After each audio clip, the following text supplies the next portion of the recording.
मागच्या वर्षी आणि या वर्षीच्या सायन्समध्ये कोणत्याही प्रकारचा फरक नाही. मागच्या वर्षी जे आहे तेच यावर्षी मार्किंगच्या बाबतीमध्ये आहे. 40 जे मार्काचे पेपर असतात दोन, विज्ञान भाग 1 आणि विज्ञान भाग 2. आता विज्ञान हा शब्द नाही, आता विज्ञान आणि तंत्रज्ञान असा शब्द आहे. विज्ञान भाग 1 लाही 10 लेसन आहेत आणि विज्ञान भाग 2 ला सुद्धा 10 लेसन आहेत, म्हणजे 10 धडे. असं एकूण सिलेबस तुम्हाला 20 धड्यांचा आहे, विज्ञान भाग 1 आणि विज्ञान भाग 2 असे मिळून. विज्ञान भाग 1 असो किंवा भाग 2 असो, पहिल्या धड्यापासून शेवटच्या धड्यापर्यंत 10वीच्या बोर्डाच्या परीक्षेमध्ये प्रश्न येत असतात, हे लक्षात ठेवायचं. 9वी पर्यंत मात्र कसं होतं, 9वी पर्यंत फक्त अर्धा सिलेबस प्रथम सत्राला आणि अर्धा सिलेबस द्वितीय सत्राला होता. आता मात्र तसं नाही. आता संपूर्ण सिलेबस हा तुमच्यासाठी असणार आहे. जरी कोविड-19 कोरोना असं जरी वातावरण असलं तरी तुमच्या काळापर्यंत ते राहीलच असं नाही, म्हणून आपल्याला पूर्णपणे तयारी करणं गरजेचं आहे. आणि नुसत्या 10वीच्याच परीक्षेसाठी नसून 10वी मध्ये जे बेसिक असतं 9वी मधलं 10वी मधलं, तर हे बेसिक आपल्याला 11वी 12वी साठी आणि इतर कोर्सेससाठी सुद्धा खूप महत्वाचं असतं. तशाच पद्धतीचे यामध्ये खूप मोठे आपल्याकडे धडे आहेत आणि ते प्रत्येक धडा अत्यंत महत्वाचा आहे, समजून घेणं गरजेचं आहे. जरी तुमची 9वीची परीक्षा झाली नसली तरी आपण जवळपास आपला 9वीचा सिलेबस ऑनलाईन प्लस ऑफलाईन मागच्या वर्षी खूप मोठा शिकवलेला आहे. 10वीचाही खूप मोठा ऑफलाईन होणार आहे. नंतर ज्यावेळेस शाळा सुरू होईल त्यावेळेस ऑनलाईनला जेवढं शिकवलेलं असेल तर ते पुढे शिकवलं जाणार नाही, हे लक्षात घ्या. जे ऑनलाईनला शिकवलं आहे ते ऑफलाईन मध्ये शिकवलं जाणार नाही शाळा सुरू झाल्यानंतर. म्हणून इथं जेवढे ते क्लास करतील तेवढा त्यांचा फायदा होईल. हा, रेकॉर्डिंग ऐकतील नंतर ते बी त्यांचा फायदाच आहे आणि जे नाही ऐकणार मग त्याचं नुकसान होत चालणार आहे, त्यांचं बेसिक कच्चं राहू शकतं. तर आपण काय करू, विज्ञानच्या बाबतीमध्ये भाग 1 भाग 2 यांची जी मार्किंग आहे ही मी तुम्हाला थोडक्यात सांगतो. विज्ञान भाग 1 आणि विज्ञान भाग 2 म्हणजे सायन्स फर्स्ट आणि सायन्स सेकंड हे 2 पेपर आहेत आपल्या आता. 40 मार्काचे होणार आहेत. हे 40 मार्क आहेत आणि याला सुद्धा किती मार्क आहेत, 40 मार्क आहेत दोघांना बी. 40 आणि 40 झाले 80, पण प्रॅक्टिकल जास्त. हे दोघांची जर ऍडिशन केली तर 80 होईल आणि प्लस 20 मार्क असतं प्रॅक्टिकल, 100 मार्काचा पेपर तुमचा होणार. हे जे 20 मार्क आहेत तर हे प्रॅक्टिकल परीक्षा असते, ती होते आपल्या शाळेमध्ये, आणि 80 मार्काची असते थिअरी.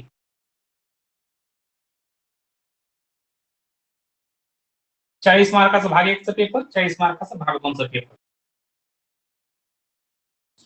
हे 2 पेपर सेपरेट होतात. बोर्डाची परीक्षा ज्यावेळेस होईल त्यावेळेस हे सेपरेट होतात, याचा आणि याचा. असे एकूण आपले आहे 100 मार्काचा पेपर, भाग 1चा आणि भाग 2चा. याच्यातही 10 लेसन आहेत, यामध्ये बी 10 लेसन आहेत दोघांमध्ये. त्या प्रत्येकाचा अभ्यास करायचा. आणखी सिलेबस तुमचा काही मागच्या वर्षी 25% सिलेबस कमी केला होता, तसा मात्र यावर्षी 25% सिलेबस काही कमी केलेला नाही, पूर्णच आपल्याला बघावं लागेल. पुस्तकं सर्वांनी घेतले असतील,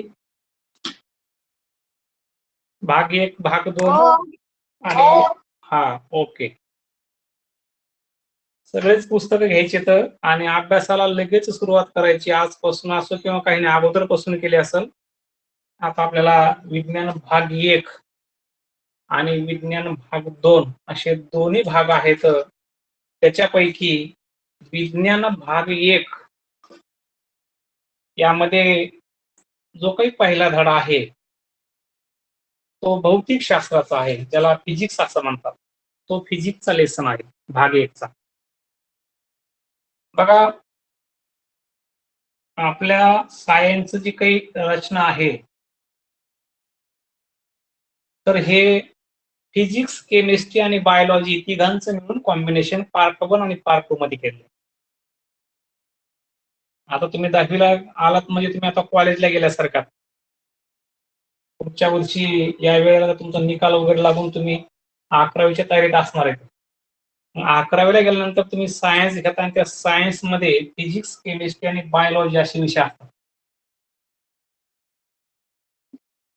बायोलॉजी हे जे काही बायोलॉजी असेल, केमिस्ट्री असेल, फिजिक्स असेल, मग यामध्ये नेमकं काय फरक आहे? ह्या तिघांमध्ये काय डिफरन्स आहे? फिजिक्स म्हटलं की फिजिक्स मधले जे लेसन असतात, फिजिक्स मध्ये जसं साऊंड आहे, ग्रॅव्हिटेशनल फोर्स असेल, म्हणजे आपण त्याला म्हणतो ध्वनी, प्रकाश, ऊर्जा, पॉवर म्हणजे शक्ती, लाईट, हे असे जे काही आहेत हे लेसन संपूर्ण फिजिक्स मधले असतात. केमिस्ट्रीमध्ये केमिकल रिॲक्शनच्या संदर्भात रासायनिक समीकरणे, त्यानंतर मेंडेलिव्हची आवर्त सारणी, element, reaction, metal and non metal म्हणजे धातू आणि अधातू यांचं जे रिलेशन आहे हे सगळं त्या केमिस्ट्रीमध्ये असतं. आणि बायोमध्ये 2 गट असतात. जीवशास्त्र, जीव, दोघांमध्ये जीव आहेत.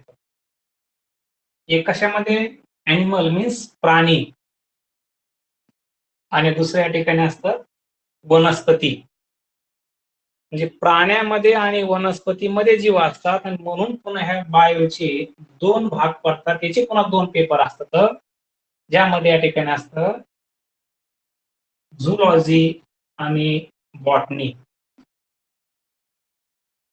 म्हणजे बायोलॉजीचे पुन्हा आणखी 2 पेपर होतात.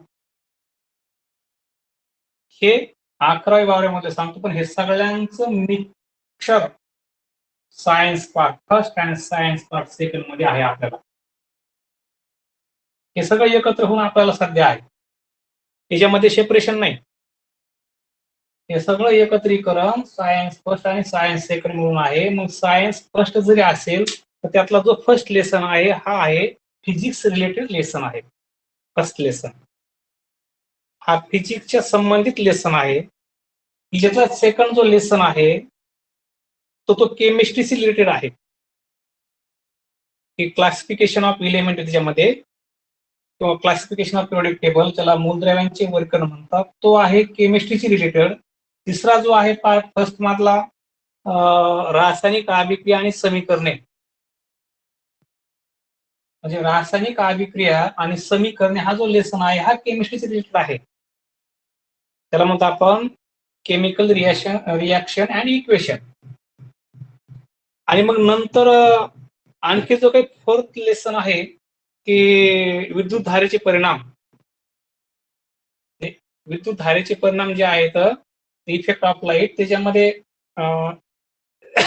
तर तो सुद्धा या ठिकाणी कशाचा आहे? फिजिक्सच्या संबंधित आला पुन्हा.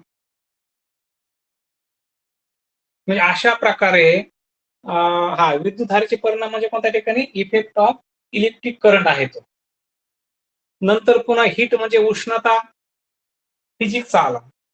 नंतर प्रकाशाचे अपवर्तन, म्हणजे ज्यामध्ये पार्ट फर्स्ट मध्ये फिजिक्स आणि केमिस्ट्री ह्या दोघांचं संपूर्ण लेसन आहे. आणि सायन्स सेकंड मध्ये थोडेसे काय येतं केमिस्ट्री मधले काय येतं आणि मग बायोलॉजीशी रिलेटेड संपूर्ण सायन्स सेकंड मध्ये, म्हणजे विज्ञान भाग 2 मध्ये.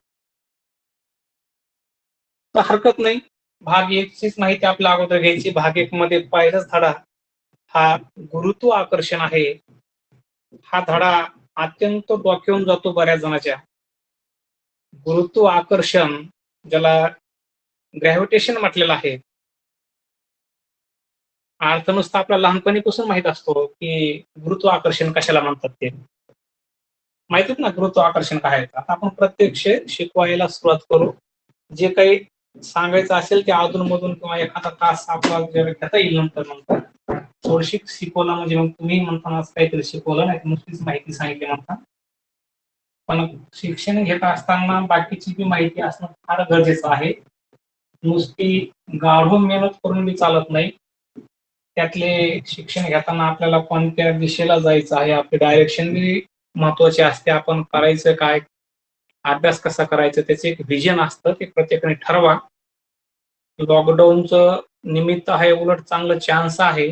त्याच्यात बरेच चांगले चांगले विद्यार्थी अभ्यासापासून दूर गेलेत. आपण अभ्यासाच्या जवळ यायचं आणि काहीतरी करून दाखवण्याची वेळ आहे आता ही. म्हणजे ज्यात तुम्हाला खूप मोठे चान्सेस आहे आणखी. मग विज्ञान भाग 1.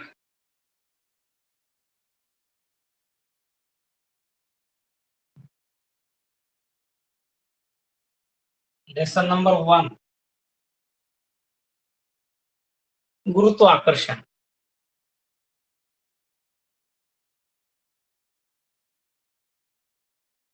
मराठीमध्ये नाव त्याचं आहे गुरुत्वाकर्षण. नंबर 1.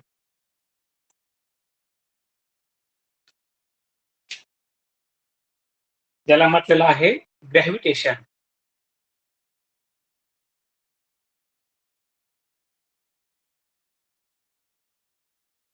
ग्रॅव्हिटेशन.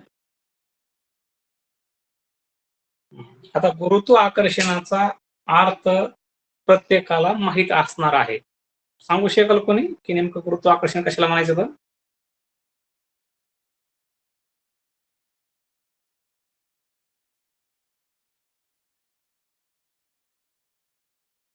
हम्म. एक जण आणखी विचारते क्लास तो झाला का त्यांना भेट लागणार काय करायचं.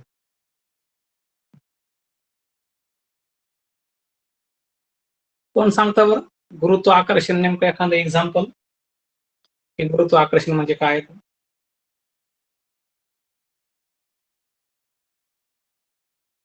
हं. ह्या गुरुत्वाकर्षण बलाविषयी तुम्हाला काय माहिती आहे? त्याचा प्रश्न बी विचारला की what do you know about the gravitational force? गुरुत्वाकर्षण बलाविषयी तुम्हाला काय माहिती आहे? काय माहिती सांगा बरं कोणती अशी माहिती आम्हाला आहे गुरुत्व बलाविषयी?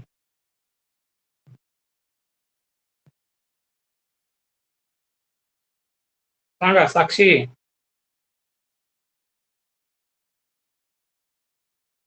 त्याच्याविषयी तुम्हाला कोणती माहिती आहे?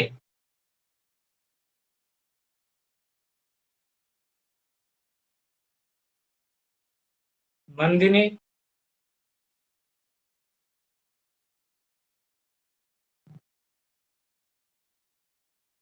गुरुत्व बलाविषयी काही माहिती आहे का की असं होते की असं झालेलं आहे आम्ही हे ऐकलेलं आहे. गुरुत्वाकर्षण म्हणजे काय?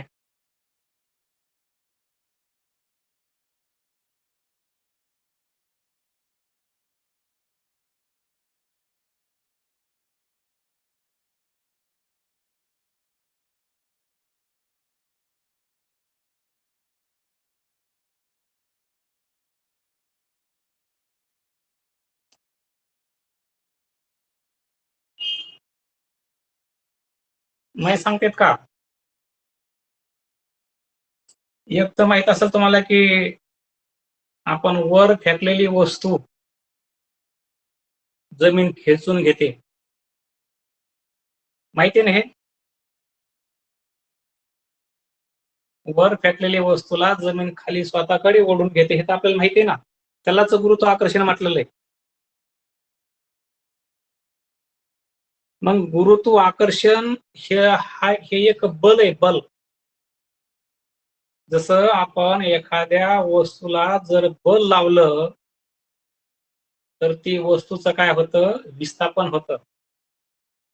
बल लावल्यानंतर एखाद्या वस्तूला जर बल लावलं तर ती वस्तू काय होते विस्थापित होते एका ठिकाणाहून दुसऱ्या ठिकाणी जाते बल लावल्यानंतर.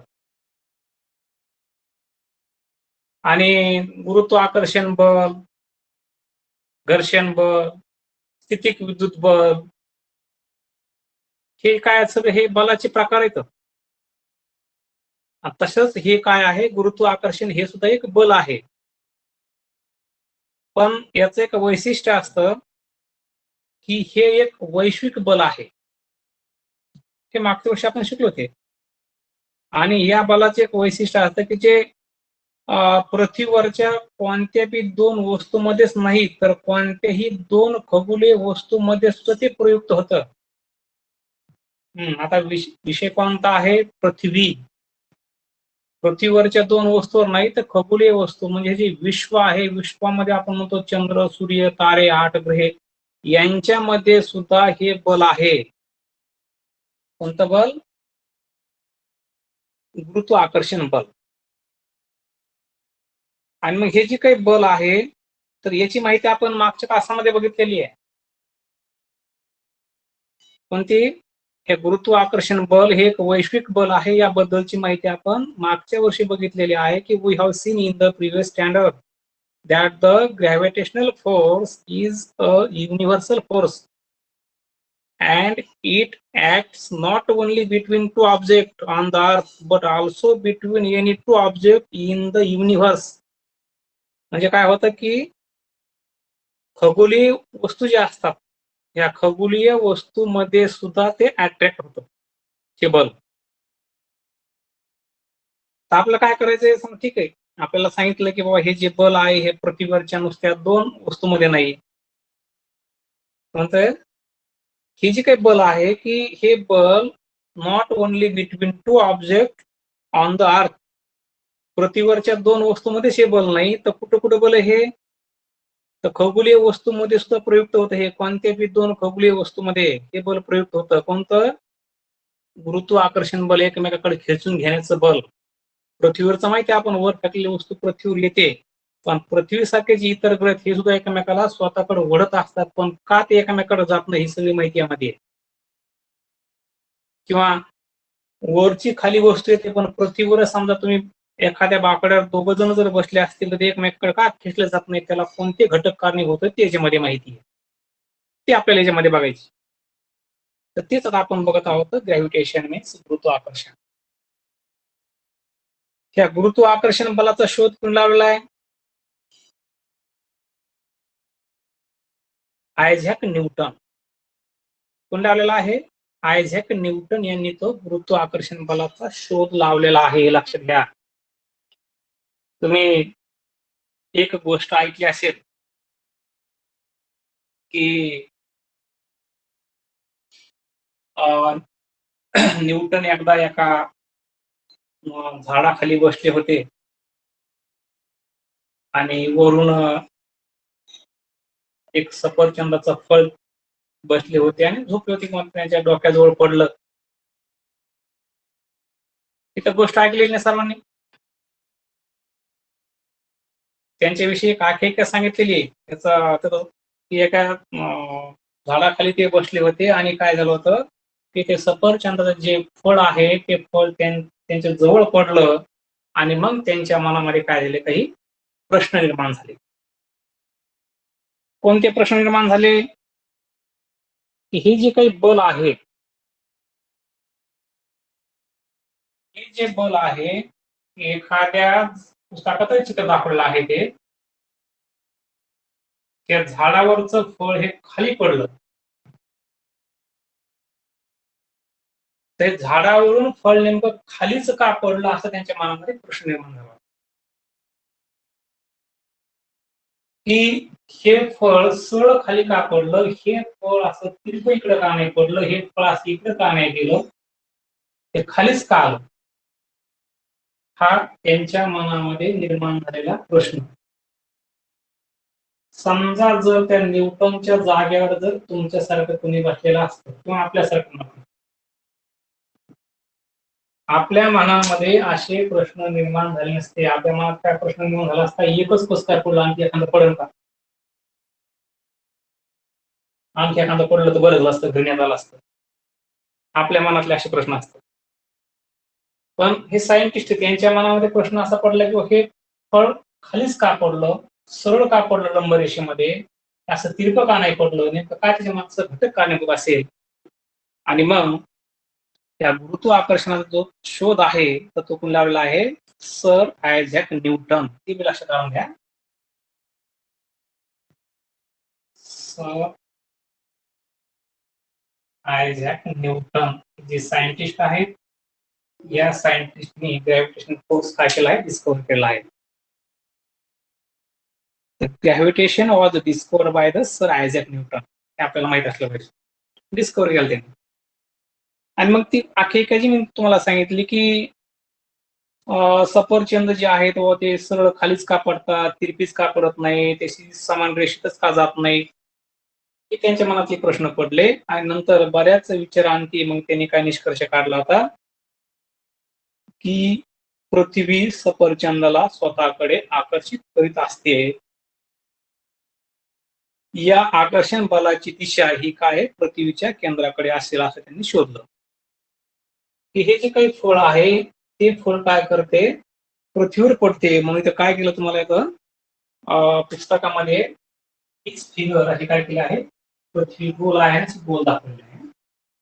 आणि समजा पृथ्वीचं केंद्र, तर काय करते पृथ्वी अशा वस्तूला स्वतःच्या केंद्राकडे काय करत असते, आकर्षित करत असते. असं त्यांनी निष्कर्ष काढल्यानंतर शोधून काढलं. आणि मग झाडावरील सफरचंदापासून पृथ्वीच्या केंद्राकडे जाणारी दिशा ही क्षितिज लंब असल्याने सफरचंद झाडावरून काय होतं, क्षितिज लंब दिशेने खाली येत, ते सांगितल्या ठिकाणी. तर क्षितिज लंब म्हणजे काय, लंब म्हणजे परपेंडिक्युलर, सरळ खाली, त्याला क्षितिज लंब असं म्हटलेलं आहे.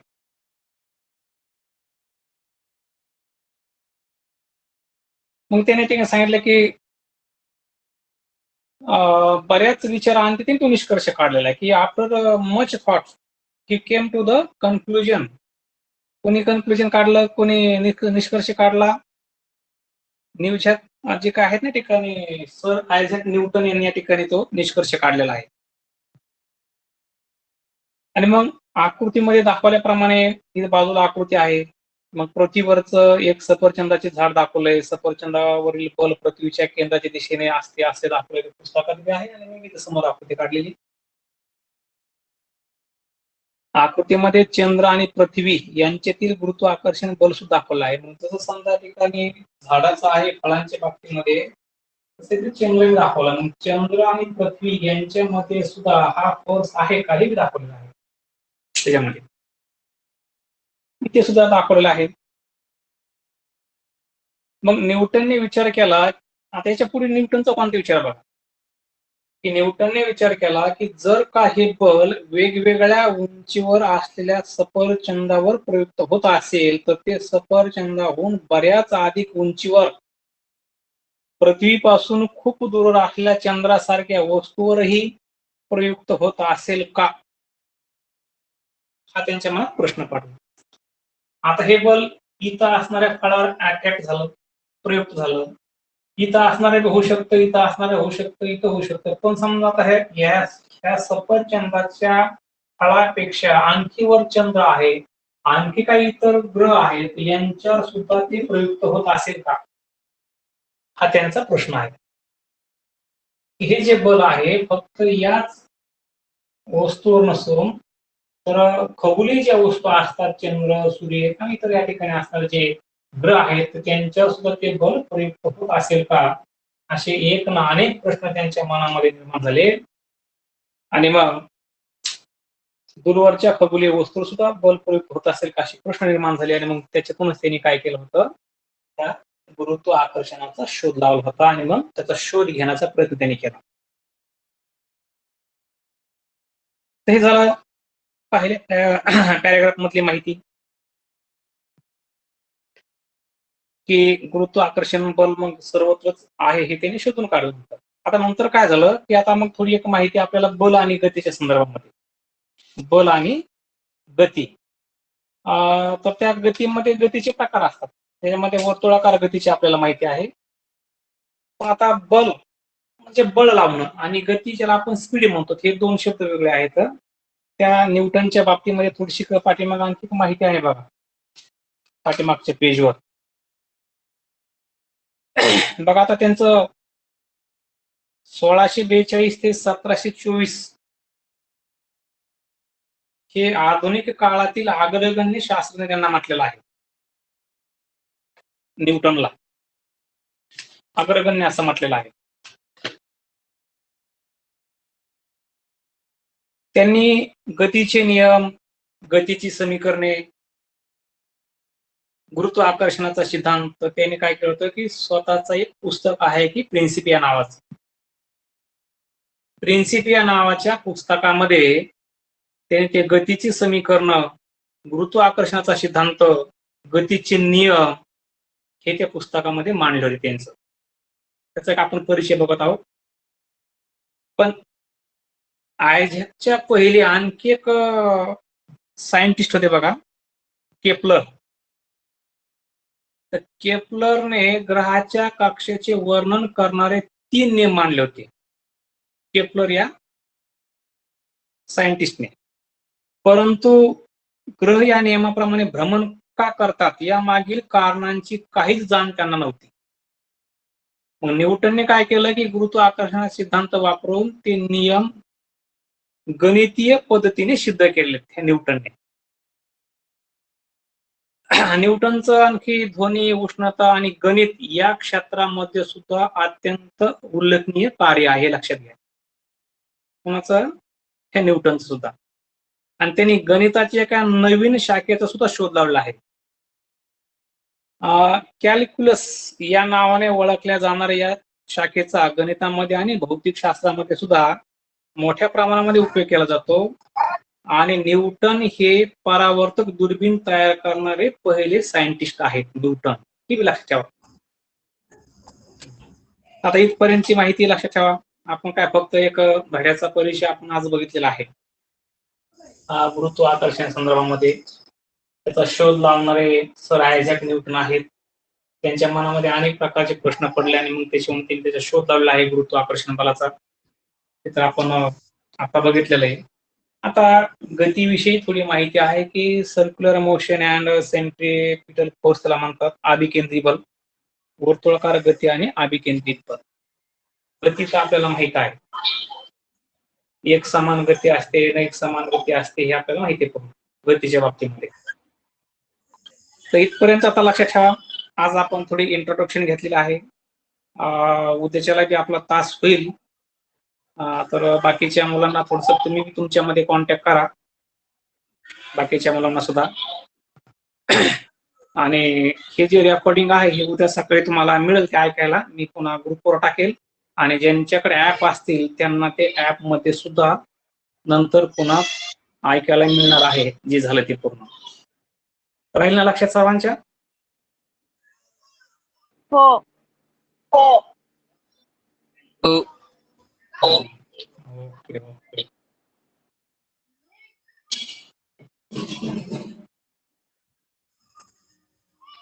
तर आज आता आपण काय करू, इथंच थांबूया.